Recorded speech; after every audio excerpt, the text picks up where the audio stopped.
Extraherz, das Studentenmagazin. Unsere Themen heute: eine Flötenprofessorin der Hochschule für Musik aus Karlsruhe und der Fotograf und Musiker Kaupo Kickers im Interview. Für uns Studenten kann eine gute Betreuung durch die Professoren richtig Gold wert sein. Renate Greis-Amin ist seit 30 Jahren schon Professorin an der Hochschule für Musik in Karlsruhe.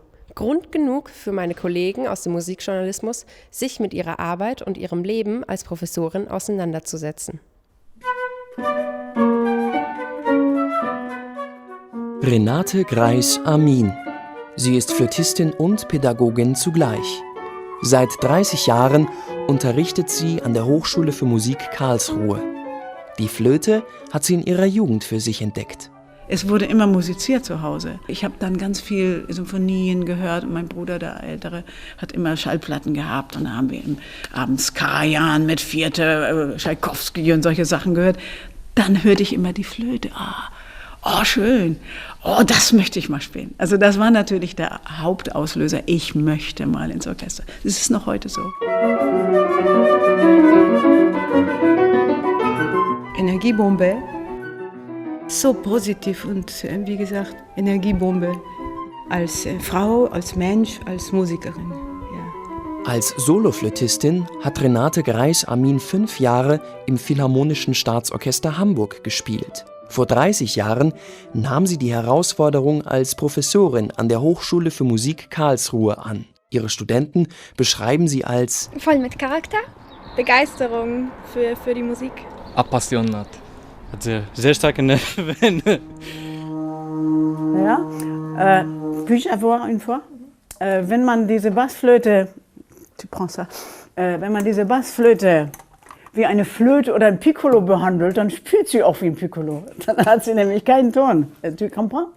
Ja, alors il faut pas jouer de la flûte sur la flûte basse.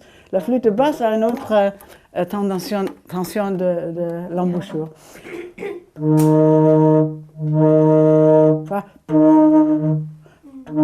Alors, le menton, c'est très bas. Ja? Oh, die Oh. Also wir müssen selbstständig mithören und nicht nur warten, bis der Dirigent sagt, Flöte mal leise oder ja, hier sind etwas zu hoch. Das muss man selber. Man soll selbstständig werden. Das ist mein großes Credo.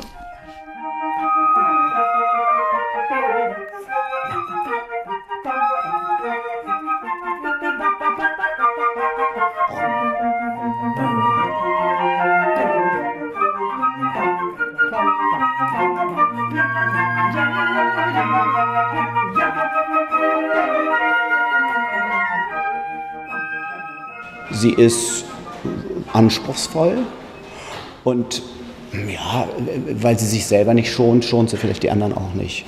Aber das ist nicht irgendwie unmenschlich oder so, das ist immer mit Hilfestellung verbunden.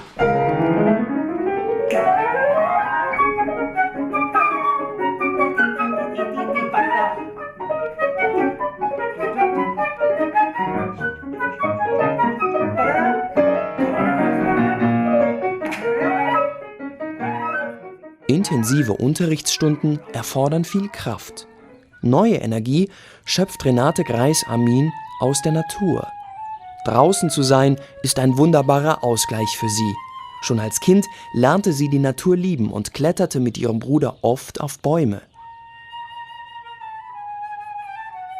Sie lebt einfach so. Also egal wo wir sind, es gibt also auch unter so vollstem Stress so einen Moment können wir so genießen über einen Baum oder ein Blümchen und so.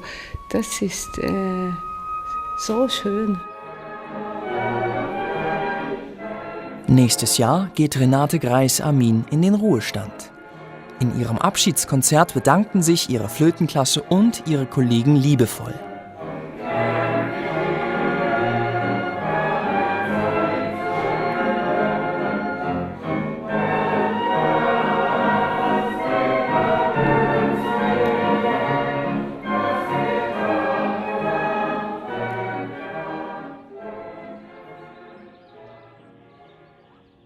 Auch wenn sie in den Ruhestand geht, macht sie weiterhin Musik. Es stehen einige Projekte an. Es werden vielleicht Projekte stattfinden, die die vielleicht ungewöhnlich sind. Unter anderem ein Baumprojekt plane ich.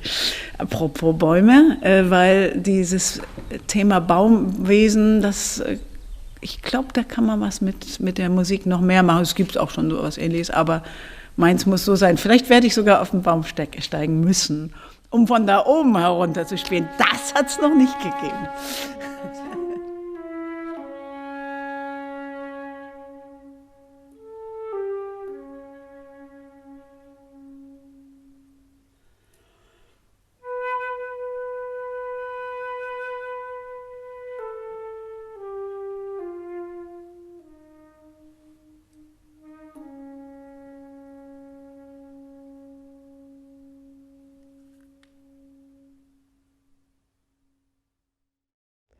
Estland.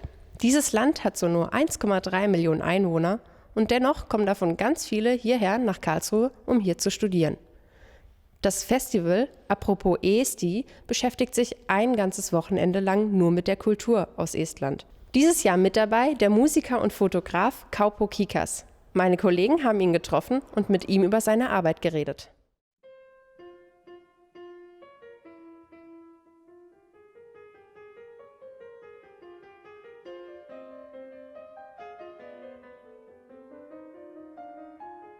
The idea to this exhibition came after the real exhibition was already announced.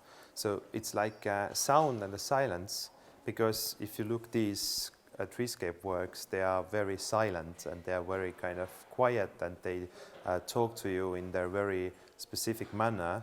And the music portraits are music portraits because these are about these people, about their journey and about their music. And as you very well know, that music is about silence, and so it starts from the silence and ends to the silence, and so it's I think it's a beautiful combo like that, and I don't know, actually it's in my head only, so maybe I'm the only person who thinks it's a beautiful combo. But I started 10 years ago with a treescape, and the first picture is the big picture behind this wall, which is already 10 years old, and I didn't have any kind of concept. I think I just saw these beautiful patterns, rhythms and music, and something that is not described usually as a nature or as a beautiful nature picture. So I started from a certain hazy point. And then as I said, the journey is always very important for me.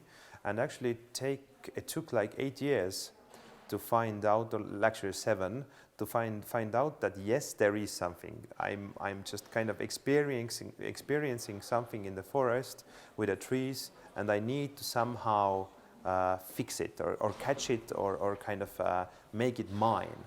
The wood is actually carrying much stronger, much bigger story than my work, and I appreciate this wood so much that sometimes I feel that this wood is so beautiful and so important that my photo really could be just like a background. So people are sometimes saying that you have frames on your works, so I don't call it a frame. I think it's much more than a frame.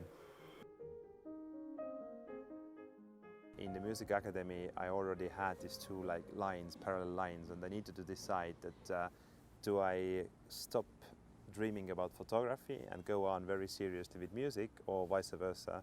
And I kind of understood quite quickly that there is no chance to go on with these two separate ideas. You just need to concentrate and put all your focus to something, and you cannot let it loose. I see so many people around me who kind of are living in this black and white or this very kind of simple world, and I think that this my music education and my music background gives me so much more colors. I do have like much more half tones, or I can mix colors in my life, so I think it's a real treasure.